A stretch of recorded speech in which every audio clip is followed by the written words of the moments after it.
Welcome to the Mad in America podcast, your source for science, psychiatry, and social justice. Hello, this is James, and welcome to the Mad in America podcast. This week, we turn our attention to veterans, service members, and military families. Mad in America has recently launched a new resource for military veterans, which will provide news, personal stories, and resources specific to veterans and their families. So, to explain a little bit more about this new initiative, I'd like to welcome Derek Blumke. Derek is the newest member of the Mad in America team, and he is editor of the new Veterans section. Derek served 12 years in the United States Air Force and Michigan Air National Guard before attending the University of Michigan, where he co-founded Student Veterans of America. For his work, Derek received the Presidential Volunteer Service Award and was recognized at the White House by President Barack Obama for his leadership in supporting returning military veterans. Derek, welcome. It's so great to get to talk to you for the Mad in America podcast. And, I'm delighted that you are part of the team here at MIA. And we'll get to talking about some of the exciting things that you're kind of involved with. But I guess first, really, to kick off, it'd be really helpful if perhaps you could kind of introduce yourself for us and maybe tell us a little bit about yourself and particularly about your kind of association with the military. James, thanks a lot for having me. It's excited to be really excited to be on your team. I've been a follower for at least a year now, and it's been amazing to watch what you guys have been doing, but also being a beneficiary of the products that you guys have been building.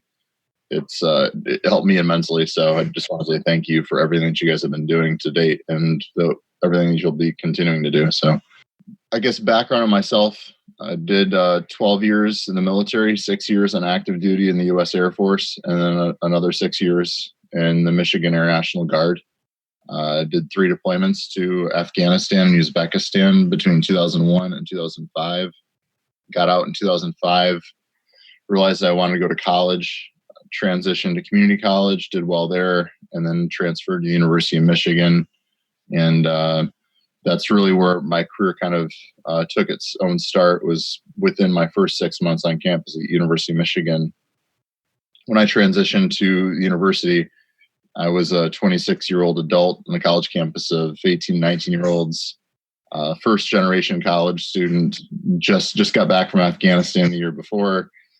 There was just a series of factors just stacking on top of each other that added up to a difficult transition. And as I wandered around campus, I realized that I might not be alone, even though it felt like it. There was, I think at the time, 48 active duty veterans on that campus at the University of Michigan out of 41,000 some students. And so if I felt like a needle in a haystack, it's because I was. And so I ended up reaching out to some other veterans, asked if they'd want to be interested in starting a group, just to have a social network. And really from there, it expanded from a student group on campus at the University of Michigan to what's now the largest student organization in America. It's also the largest organization of Iraq and Afghanistan veterans in the country, which is now Student Veterans of America.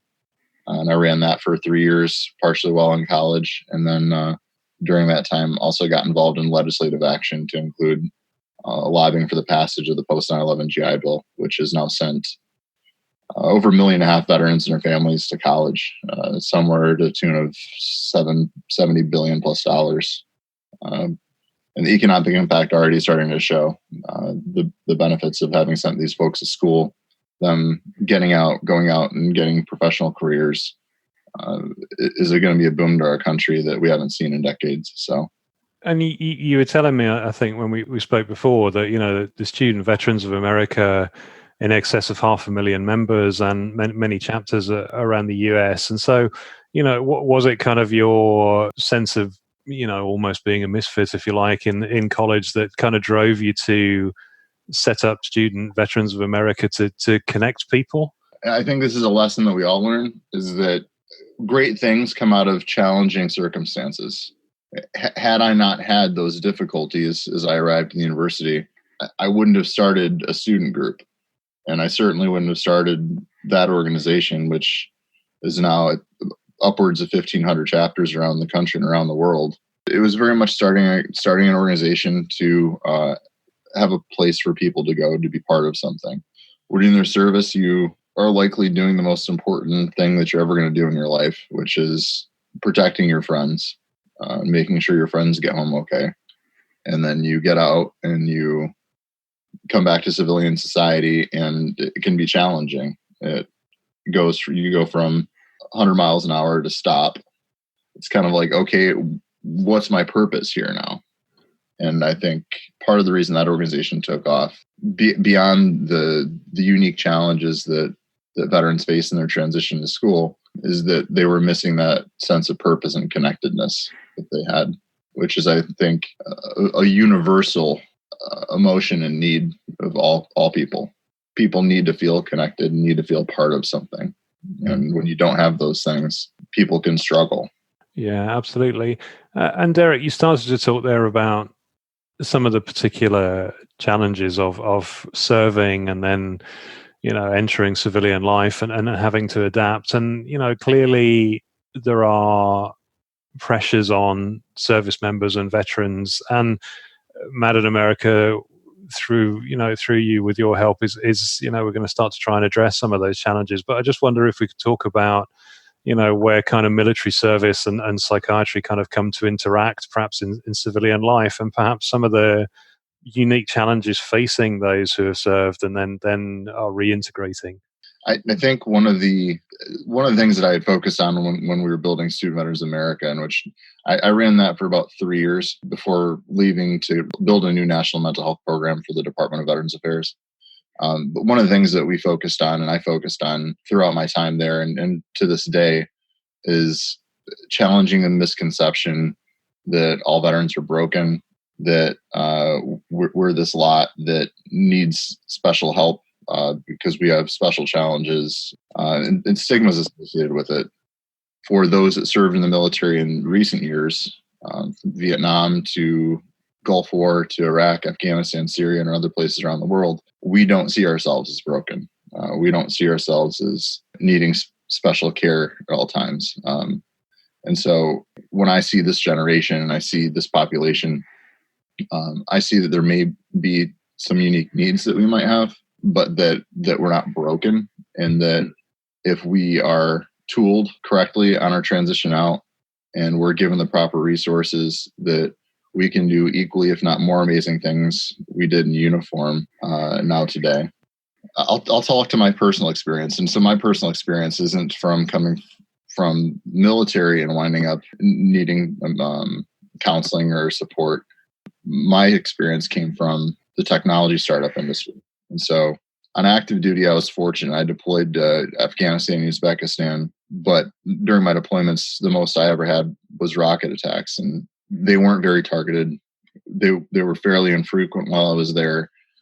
I never felt like I was in real danger. There were a couple times, but nothing that I could speak of. And so when we're talking about folks coming back with combat stress, I was fortunate that I never was exposed to any real trauma while I was over there.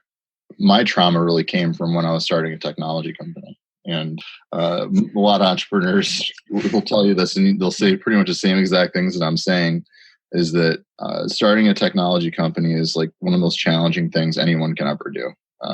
It is constant stress at all times. You're dealing with investors, you're dealing with engineers, you're dealing with designers, you're dealing with marketers, lawyers. It is multifaceted, and the stress and pressure is coming from every single direction. And the challenge that I found myself in was not long before starting my technology company in New York City. I had gone to a psychiatrist because I'd gotten behind in a couple of classes. I was taking classes at Fordham's MBA program. I was looking to pad my resume for my applications to Harvard Business School and to Stanford Business School. And I got behind in the classes, and I remembered that I'd been diagnosed as a kid with ADHD, completely ignoring the fact that I was bullied as a kid and completely ignoring social factors. So I remembered I got diagnosed with ADHD as a kid, and then I realized, hey, I know a solution to this. And so I went to a private practice psychiatrist and went in, got diagnosed, walked out with a prescription of Adderall. A couple months later, I aced calculus. Great Problem is that stayed on the Adderall, and then I started having side effects from the Adderall. I started having issues of sleeping, and so Ambien was added to the mix, and then gabapentin for anxiety, because here I am now running a technology company. At that point, bootstrapping, subletting my apartment to make this thing work, sleeping on friends' couches, like whatever it took, I was going to do. So I've got this massive stress there. And then I'm also on Adderall. And so as an amphetamine, like it amps you and increases your anxiety. So there I am, probably at this point, the stress alone of the company is plenty enough to break most people, but it's also plenty enough to keep you motivated and keep you on point. Like you don't need to be worrying about your lack of focus at this time. Like everything is on fire, and it's your job to make sure none of these fires get too big that they burn the whole barn down. So that's your whole point in life and goal in life. And you've got enough stress to keep you moving from fire to fire. So this cocktail continues. Towards the end, my company had raised about $250,000. The company is on fire. The blaze has taken the framework of the building, and at this point, I'm near the point where I can barely I can't take care of myself. I had a friend, and her boyfriend actually helped me pack up my apartment, and then another friend helped me move myself back to Michigan. And at this point, I was borderline unemployable, borderline unable to maintain stable housing. And this is a person that founded the largest organization of Iraq and Afghanistan veterans in America, had helped to lead the lobbying and passage of one of the most transformative pieces of legislation in my generation, founded a technology company, built a national mental health program for the VA, and was an exec at 2 other technology companies, and had been looking at a bid for running for the U.S. House 5 years ago. And so now my move back to Michigan, I can't even move myself. I can't even pack a box. And that went on for the next year and a half. And Derek, I was just going to ask, in that time, were you kind of aware that it was effects of the drugs that were getting you to that position, or did you kind of think it's just an effect of the stress and everything I've been trying to accomplish? I had no idea. I was on the roller coaster. I was on Adderall, Ambien, and gabapentin, and then when I got back, Zoloft. And so, no, I had no idea. It was, I'd wake up in the morning, I'd take the Adderall, it'd put me on rails. Adderall is great if you know what you need to be doing, but if you don't really know what you're doing, it makes you highly effective at getting nowhere. And so, no, I didn't know. So I'd wake up in the morning, take the Adderall. Midday, if my anxiety was peaking, I'd take a gabapentin, another Adderall in the afternoon, and Ambien at night, knock me out. Rinse, recycle, repeat. And this went on for a year and a half. I got back and I got put on Zoloft, and it was crushing. I was in bed for 16 hours a day for like 2 months. I wasn't aware of how dangerous of a drug it was. So I'd be on it, and I'd take it for a couple of days and I'd not take it, and I'd take it for another week and I'd not take it. And like, I had no idea how powerful the drug was. When I went on it, it was, hey, well, let's try an antidepressant. That was kind of the framework from the psychiatrist. And at this point, I was going to the VA for my care, and I've been going to the VA for 3 years during this time, the Department of Veterans Affairs. It was the most painful part of my life, and no one knew it. My immediate social circles collapsed to my parents, my brother, a friend, and his wife, and that was it. My community just shrunk. I just stopped talking to people. I stopped posting on social media. I just fell off the map. And now people are reaching out to me saying, like, what happened? Because now I'm back. I've reappeared on social media, just like more active than I've ever been. And everybody's looking forward to hearing about what happened. And I'm kind of glad a lot of them are going to hear through this, because when I first started telling people, my close friends that had known me, and they're like family for me over the years, it was really painful to see the pain in their face when they found out what I had been going through. And they could see it, because when I first started recovering, you could see the pain. It was raw. It was like open nerves. Yeah. As you know, in kind of other interviews I've spoken with people that have followed a similar path, you get on one drug and then that leads to another one, and then the adverse effects of that lead to something else. And you promise that the drug therapy will help you reintegrate and get back on with your life and engage with things and all the rest of it. But actually the opposite seems to happen, and people disappear off the radar quite suddenly. And you said there, Derek, those words that doctors use, let's try this drug, or let's try. And let's try seems so innocent, doesn't it? But actually it isn't trying it, it's committing to it. And before you know how damaging it is, you're kind of stuck. Yeah, I didn't know what I was signing up for, like, at all. And I feel it was really naive of me, especially considering that I had ran a national mental health program for the VA. The thing that really got me was that I started looking at my own experiences, and I started counting up all the drugs I was on, 4, 5, 6, secondhand. Like, wait a minute, what's going on here? I then started thinking back of, like, okay, I've been going to the VA for the past 3 years. Recognized that over the course of 3 years, I was on nearly a dozen drugs, 6 at a time.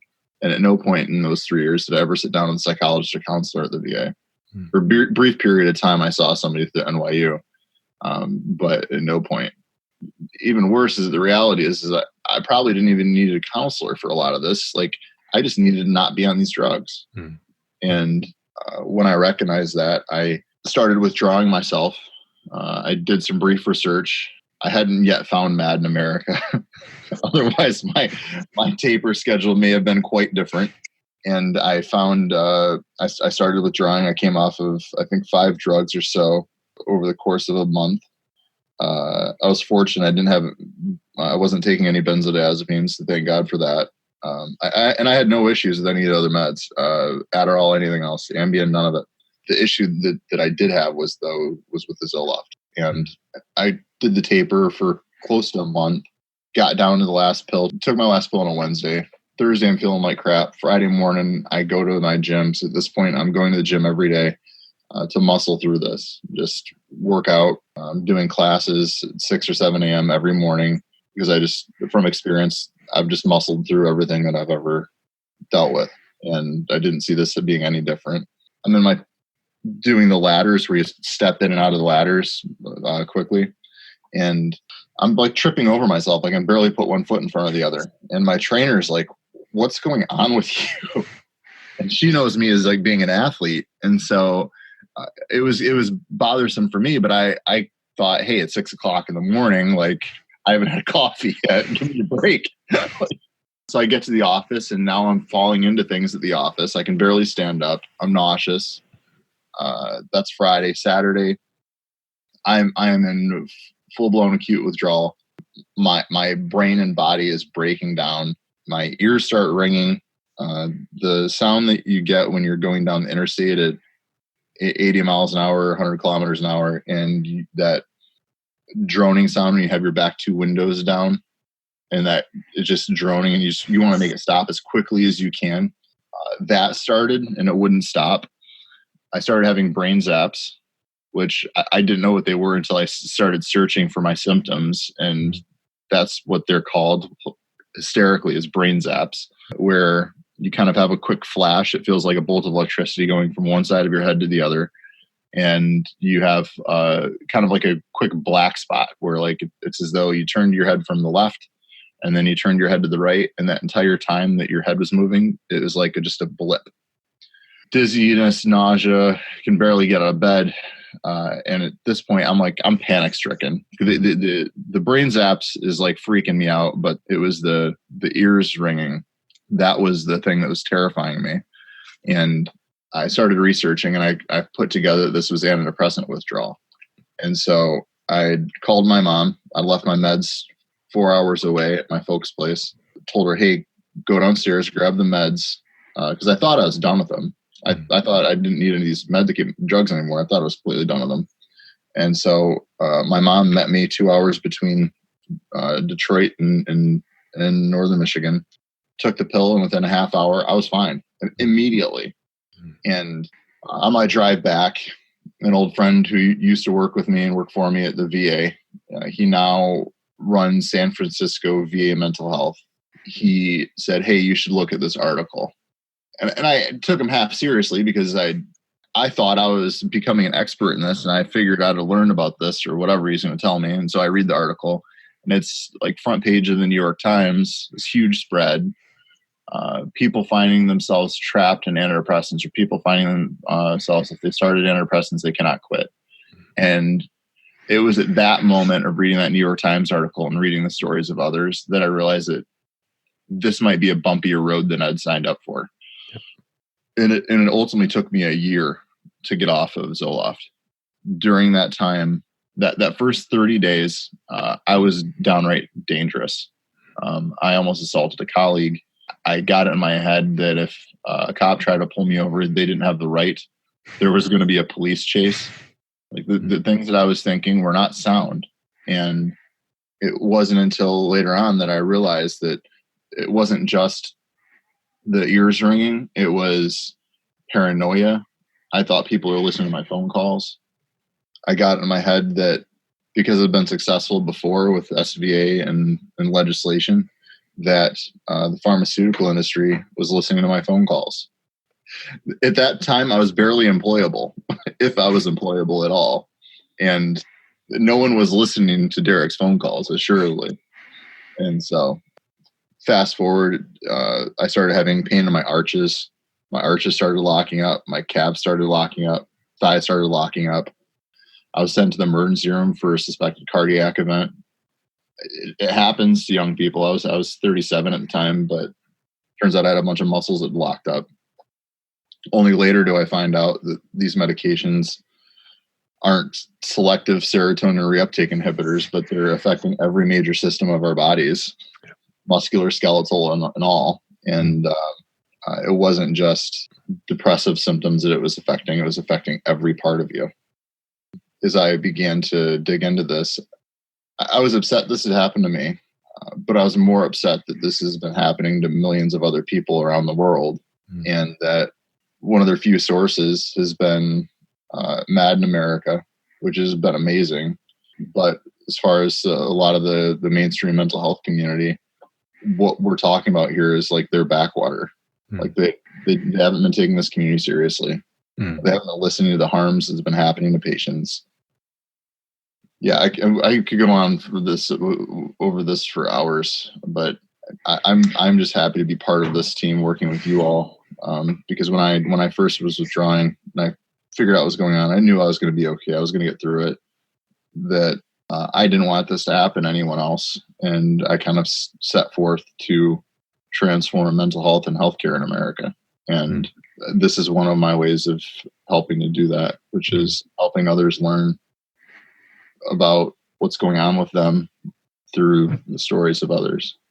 Yeah, absolutely. Well, the kind of extreme experiences that you describe, they should be the stuff of nightmares, but as you say, it's happening in many houses around the world. There are people who are intensely ill who haven't even the first clue what's actually happening to them because their prescriber can't be honest with them about the real impact of coming off the drugs. And I agree, Derek. I think sharing personal experiences as this is so important because they can't be denied. It's easy to deny a study that says there's no problem, but when you've got people sharing the true horror that they went through to get to the other side, it's incredibly powerful.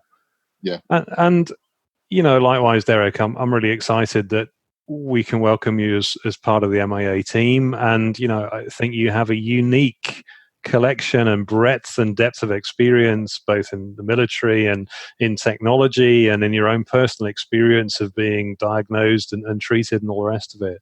So I just wondered if we could talk a little bit about the future and perhaps, start to talk a little bit about how Mad in America is going to start through your excellent work to try and reach out and connect with the kind of veterans community. I began talking to Bob Whitaker, I suppose 6 months ago, even that recently. And I told him I was working on some things related to these issues and related to these medications. And I was really just looking for his feedback. And I was looking, basically, I kind of saw the MIA team and its network as kind of being the collection of the subject matter experts on these issues. And so I was looking to him as kind of like the brain trust of some of the things that I'm working on.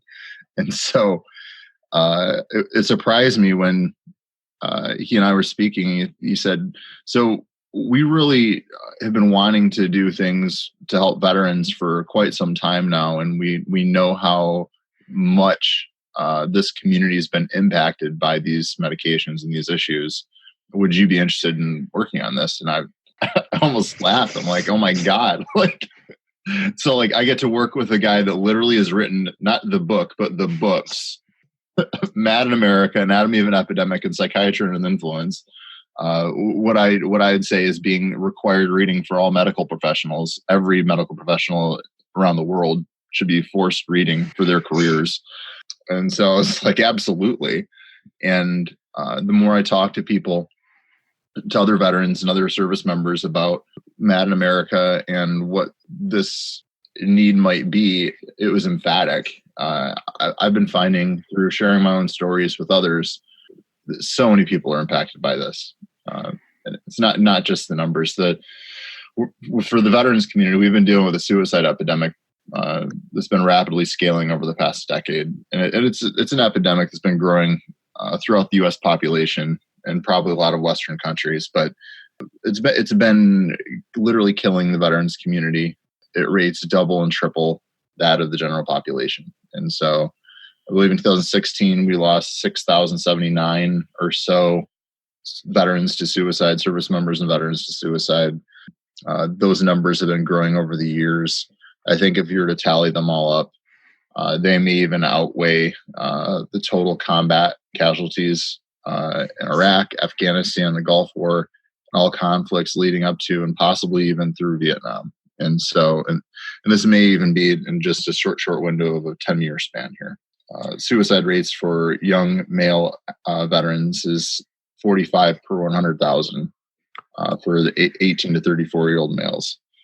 And historically, this community, and we've been looking at this, and there's a common number it's thrown around, which is 22 a day. And it's become kind of a branding thing at this point of suicide awareness for this veterans community, which is 22 a day, they were saying, dies by suicide. Turns out the actual number is around 20, but that's still 5 to 7 more than the general population. I couldn't be more excited about this role, and couldn't be more excited to help veteran service members and their families, especially their families, to tell their stories. And I'm kind of hoping that what we can do here is have Mad in America be call it Yelp for the military and VA mental health care systems. I'm hoping this can be a place that people can come tell their stories, help themselves cope with their experiences, and then a place where other people can come and learn, as I did from listening to your voice over the course of the year. I cannot tell you how therapeutic it was and how helpful it was to me as I was recovering. And just learning, hearing the stories, I think your second episode with Mo Hanna, the horrible things that happened to her and her family, her losing her daughter to suicide. And then after her daughter's death, her other daughter being placed on antidepressants as well, and then being trapped on them. That story, for some reason, stuck with me. And I'd imagine that story would stick with others. But as we increase exposure to the military and veterans community, I think that they're going to hear stories that are going to resonate with them in their own way, and it's going to help them towards a path of recovery, and realizing that a lot of people don't have to have these drugs. You don't have to be on them. I thought forever that I had to be on Adderall, otherwise I wouldn't be effective, or I had to take the Ambien every night, otherwise I couldn't sleep. Turns out I'm multiples better than I was before because I had those horrible experiences, and because I also know myself better. Through the past 3 years, I've been able to go to places that most people will never go to. While I feel fortunate to have those insights, those are insights people don't necessarily need to have.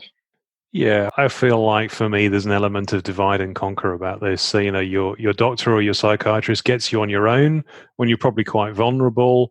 And they paint this picture that, look, you need the drugs, you need the treatment, you need to do things this way.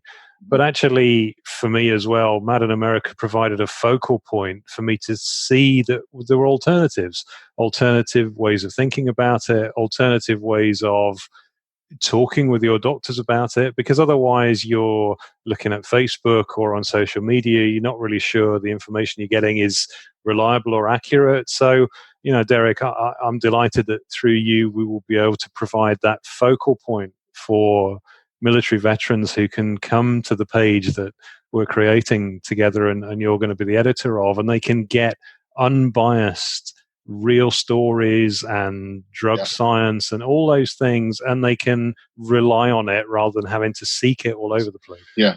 It's a tough conversation with a lot of people around these issues, because we've been taught, and my bachelor's degree, I double majored in psychology and political science at the University of Michigan. And so my psychology degree, we were taught how these drugs worked and how the interactions happen at the synapses as though it were fact. This is just how it works. SSRIs block the reuptake of serotonin. This is the sky is blue, the earth is round, grass is green stuff here.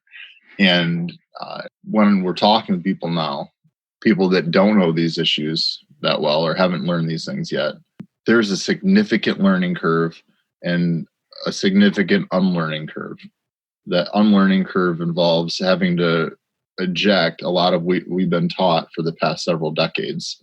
When we start looking at the drug trials and how these trials are put together, all kinds of red flags start going up, and we start saying, well, wait a minute. If someone was abruptly withdrawn from their medication they were previously taking and then entered into a drug trial, and they're chosen to either be a control group or an exposure group, and if they happen to be that control group, they're not actually a control group. Like if you're going through active withdrawal from Zoloft or Paxil or Prozac, this is the worst you are ever going to be. Whether you came in there depressed or anxious, you're walking out of there with panic attacks. And as we look at these trials, we look at a lot of the papers that have been published, the drug dollars that went to these research psychiatrists that put their names on marketing papers written by PR and marketing firms. The depth here is just, if we're talking about madness, this is madness. Like this is insanity. That we've gone this long allowing our society to be harmed at such a scale. We never would have pieced this together, because everything we've been told from the experts is that these drugs are safe. And hey, let's try this. Yeah, you said it so well earlier. That let's try, insert drug name here, that let's try is so chilling when you think about it, because it sounds so innocuous, doesn't it? It sounds so innocent, but it can lead people to the darkest places imaginable. Yeah, there are better ways, and that's what I believe now. Whether it's through cognitive behavioral therapy, whether it's through other talk therapies, whether it's fitness, diet, or in fact, all of these things. I mean, that's where we're going. I mean, I'm actually starting a new nonprofit focused exclusively on helping people become healthier and more connected, just through 20-minute weekly walks in the neighborhoods of their friends, neighbors, and family. Just calling it walkthere.org. There's no spin to it. People hear about it, and you can go to the website and sign up and go do a local walk. You show up this week, great. If not, don't have to be there. There's no marketing or selling to this. It's all just helping people get more connected to their communities and become healthier.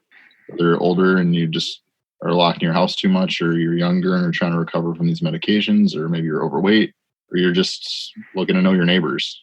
These are the types of solutions we need to be looking at, because the reality is that we're not as advanced scientifically as we once thought. So, Derek, thank you for taking the time today. And I just repeat again how pleased we are to have you as our editor of Veterans Resources. And it's been fascinating to find out about your journey. James, thanks a lot. It couldn't be more of a privilege, and it's just amazing to be part of this team. We're going to continue to do really cool stuff together, and I think the future is looking really bright for the path that we're taking it.